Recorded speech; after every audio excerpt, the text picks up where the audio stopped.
নমস্কার, দি রিপোর্টে স্বাগত। পশ্চিমবঙ্গে কুটির শিল্পের মধ্যে বাজি শিল্প অন্যতম। হাতে মাত্র কয়েকটা দিন, তারপরেই আলোর উৎসব দীপাবলি ও কালী পুজোর আনন্দে মেতে উঠবে ৮ থেকে ৮০ সকলে। তবে উৎসবের আগে অন্ধকার নেমে এলো বাজি ব্যবসার সঙ্গে যুক্ত বহু ব্যবসায়ীর ঘরে। ট্রেনিং নেওয়ার পরেও মিলছে না লাইসেন্স। চরম সমস্যার সম্মুখীন বাজি প্রস্তুতকারকরা। প্রশ্নের মুখে বাজি শিল্প।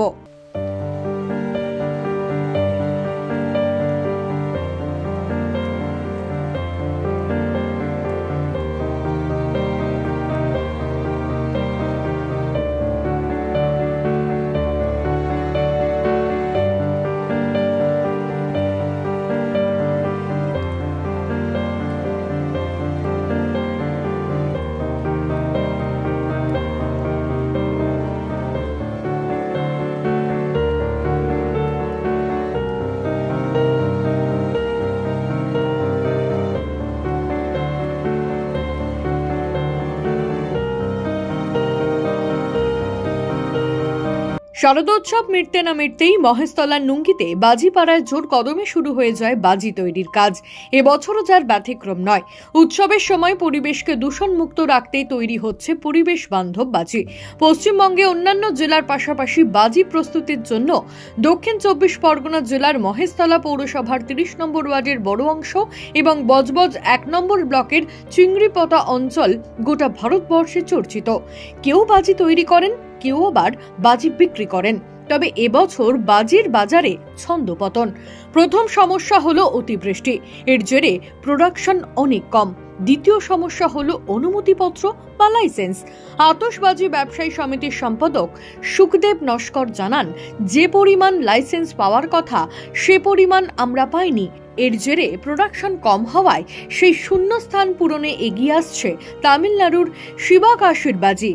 অতিরিক্ত বৃষ্টি হয়েছে, যার ফলে প্রোডাকশান অনেক কম এবং আমরা কাস্টমারদের ঘরে তাদের যা চাহিদা অনুযায়ী আমরা সেই বাজি আমরা দিতে পারছি না, শুধুমাত্র অতিরিক্ত বৃষ্টির জন্য। তারপর অন্যান্য সমস্যাও তো রয়েছে, বিশেষ করে লাইসেন্স আমাদের যে পরিমাণ পাওয়ার কথা সেই পরিমাণ লাইসেন্স পাইনি আমরা। নেড়ি থেকে 235 জনের আমরা সার্টিফিকেট পেয়েছি, কিন্তু এবার ডিএম যদি ম্যানুফ্যাকচারিং লাইসেন্স না দেয় তাহলে অটোমেটিক তো মাল তৈরি করতে পারছে না।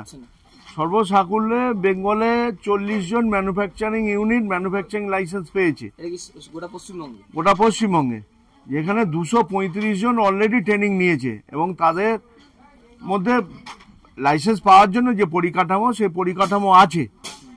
অর্থাৎ যদি লাইসেন্স না পায় তাহলে আমাদের এই যে পশ্চিমবঙ্গের যে সস্তায় গুণগত যে মানের ভালো বাজি, যে ভারতবর্ষের বিভিন্ন জায়গায় যে চাহিদা, সেই চাহিদা অনুযায়ী আমরা দিতে পারছি না। এবং এই যে এই গ্যাপটা তামিলনাড়ুর শিবাকাশির বাজি এসে পূরণ করে দিচ্ছে। 2022, 2023 এবং 2024 সাল পরপর অবৈধ বাজি কারখানায় বড় বিস্ফোরণের সাক্ষী থেকেছে পশ্চিমবঙ্গ। ভূপতিনগর, এগরা, কোলাঘাট, দত্তপুকুরে বিস্ফোরণের ঘটনায় প্রাণ যায় বহু মানুষের। অনুমতিপত্র বা লাইসেন্স না পাওয়ার কারণ হিসেবে দুর্ঘটনা নয়, প্রশাসনিক আধিকারিকদের বিরুদ্ধে আঙুল তুললেন সুখদেব বাবু। সুন্দরভাবে পরিকল্পনা যেটা মুখ্যমন্ত্রী ছিল, সেই পরিকল্পনার কাজ ব্যাহত হচ্ছে, বাস্তবায়ন হচ্ছে না।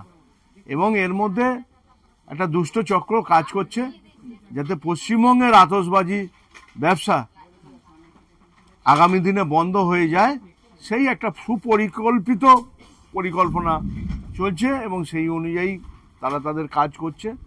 একটা শ্রেণীর অংশ, প্রশাসনের একটা শ্রেণীর অংশ এটা বাস্তবায়িত হতে দিচ্ছে না, যার ফলে লাইসেন্সগুলো আমরা পাচ্ছি না।